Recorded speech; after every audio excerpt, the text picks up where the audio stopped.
অন্যায় মামলা করে কাউকে হ্যারাস করলে তাকেই শাস্তির আওতায় আনা হবে। নতুন বাংলাদেশকে পিঠে নিয়ে ইনশাআল্লাহ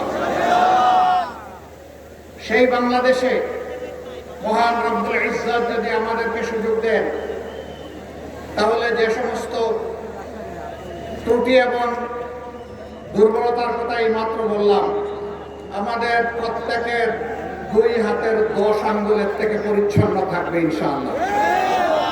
চাঁদাবাজি আমরা করি না, চাঁদাবাজি আমরা কাউকে করতেও দেব না।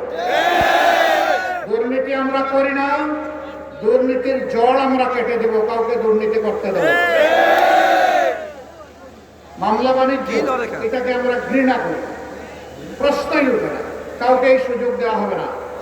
বরঞ্চ অন্যায় মামলা করে কাউকে হ্যারাস করলে তাকেই শাস্তির আওতায় আনা হবে। অনেক সময় নিরীহ মানুষকে মিথ্যা মামলা দিয়ে তার জীবন ধ্বংস করে দেওয়া হয়, তার পরিবার ধ্বংস করে দেওয়া হয়, তার ভবিষ্যৎকে তছনছ করে দেওয়া হয়। ওদেরকে আমরা ছাড় দিয়ে কথা বলবো।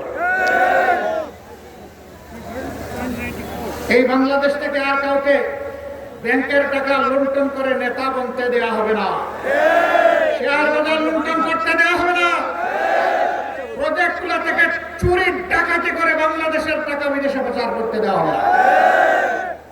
28 লক্ষ কোটি টাকা চুরি হয়েছে, বিদেশে পাচার করা হয়েছে। আল্লাহ তাআলা আমাদেরকে তৌফিক দিলে মহান আল্লাহর সাহায্যে বিইজনিল্লাহ ওদের মুখের ভিতরে হাত ঢুকাইয়া পেটের ভিতর থেকে বের করে আনবো ইনশাআল্লাহ। সেই টাকা রাষ্ট্রীয় তহবিলে জমা হবে ইনশাআল্লাহ। এই দিয়ে যে এলাকা যত বেশি বঞ্চিত হয়েছে, যে এলাকাকে যত বেশি নির্যাতিত করা হয়েছে, সেই এলাকা থেকে ইনশাআল্লাহ আমাদের উন্নয়নের যাত্রা শুরু হবে। এখানে মামু খালুর কোনো টেলিফোন চলবে না, এখানে প্রধানমন্ত্রী এবং প্রেসিডেন্টের বাড়ি কোথায় এটা দেখা হবে না। এখানে ন্যায্যতার ভিত্তিতে জনগণের পাওনা নির্ধারণ করা হবে ইনশাআল্লাহ। আপনারা সেই বাংলাদেশ চান? আপনারা ওই বিচার ব্যবস্থা চান যেই বিচার ব্যবস্থা একজন সাধারণ মানুষ যে অপরাধ করলে তাকে বিচারের আওতায় এনে শাস্তি দেওয়া হবে? একই অপরাধ যদি দেশের প্রধানমন্ত্রী কিংবা প্রেসিডেন্ট করে থাকেন, তাদেরকেও ছাড় দিয়ে কথা বলা হবে না, একই বিচারের আওতায় আনা হবে।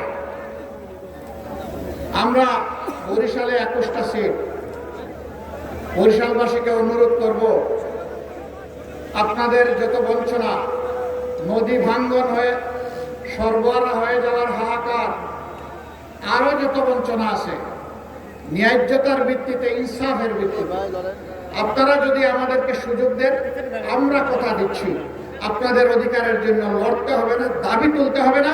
এটি আমাদের দায়িত্ব হবে আপনাদের ঘরে এসে এই উন্নয়ন পৌঁছে দেওয়া।